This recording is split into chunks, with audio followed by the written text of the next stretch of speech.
Hadithi i dytë që është transmetuar prej Ebu Dardas edhe prej Ebu Hurajras.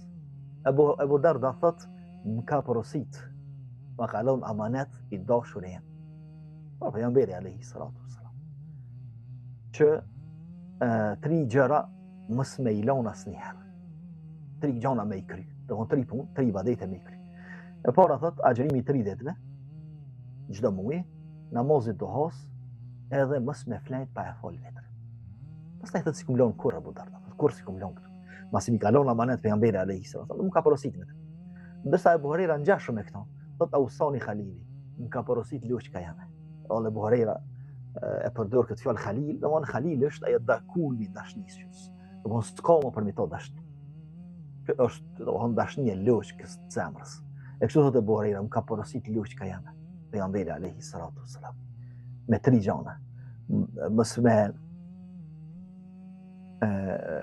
me lën 3 ditë çdo muaj pa agjëru, mos me lën namazin e duhas, edhe mos me flejt pa e fol vetën kur sikum lën Ebu Hurajra radhiyallahu anhu. Llogarit domthon Ebu Hurajra radhiyallahu anhu këtë porosi e ka marrë pejgamberit alayhi salam direkt e nkas për ta. Hadithi i tretë është Aisha radhiyallahu anha, pejgamberi alayhi salatu wassalam e falte namazin e duhas 4 rekate. Edhe ka shtu nëse ka dashur. Nëse ka dashur kanë herë ka shtu.